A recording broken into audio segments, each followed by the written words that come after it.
आज की कथा छठ पूजा व्रत कथा विधि है।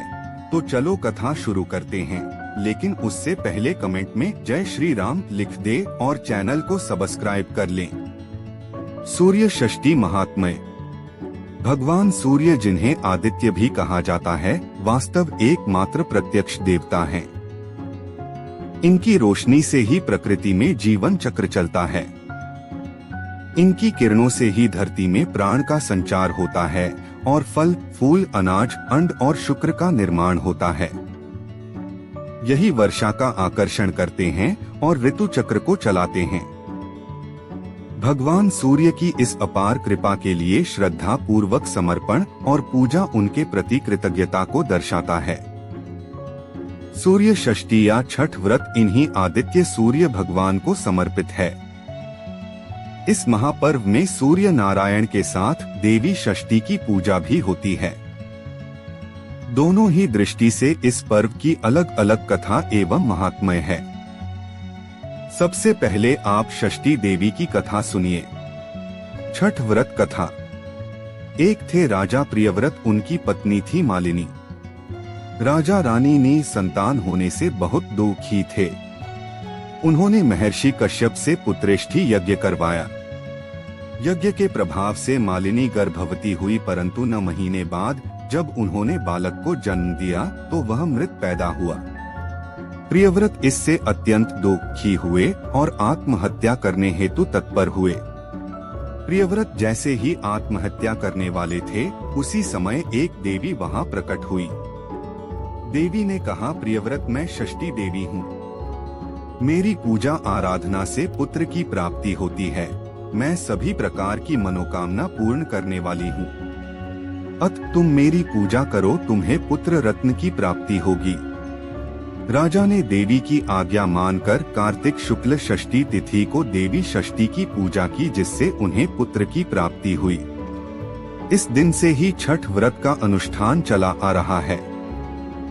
एक अन्य मान्यता के अनुसार भगवान श्री रामचंद्र जी जब अयोध्या लौटकर आए, तब राजतिलक के पश्चात उन्होंने माता सीता के साथ कार्तिक शुक्ल षष्ठी तिथि को सूर्य देवता की व्रतोपासना की और उस दिन से जनसामान्य में यह पर्व मान्य हो गया और दिनानुदिन इस त्योहार की महत्ता बढ़ती गई व पूर्ण आस्था एवं भक्ति के साथ यह त्योहार मनाया जाने लगा।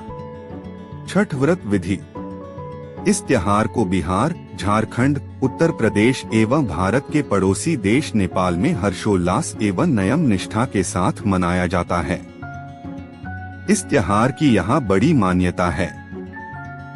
इस महापर्व में देवी षष्ठी माता एवं भगवान सूर्य को प्रसन्न करने के लिए स्त्री और पुरुष दोनों ही व्रत रखते हैं। व्रत 4 दिनों का होता है। पहले दिन यानी चतुर्थी को आत्म शुद्धि हेतु व्रत करने वाले केवल अरवा खाते हैं, यानी शुद्ध आहार लेते हैं। पंचमी के दिन नहा खा होता है, यानी स्नान करके पूजा पाठ करके संध्या काल में गुड़ और नए चावल से खीर बनाकर फल और मिष्टान से छठी माता की पूजा की जाती है। फिर व्रत करने वाले कुमारी कन्याओं को एवं ब्राह्मणों को भोजन करवाकर इसी खीर को प्रसाद के तौर पर खाते हैं। षष्ठी के दिन घर में पवित्रता एवं शुद्धता के साथ उत्तम पकवान बनाए जाते हैं।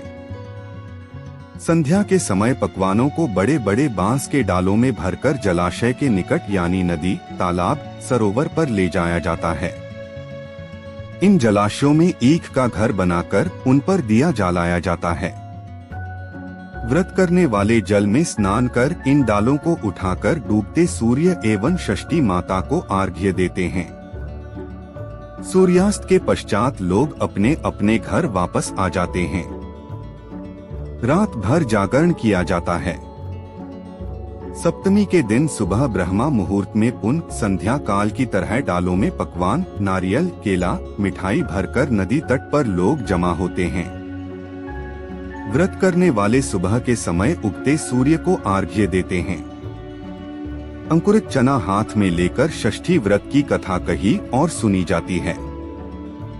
कथा के बाद प्रसाद वितरण किया जाता है और फिर सभी अपने अपने घर लौट आते हैं।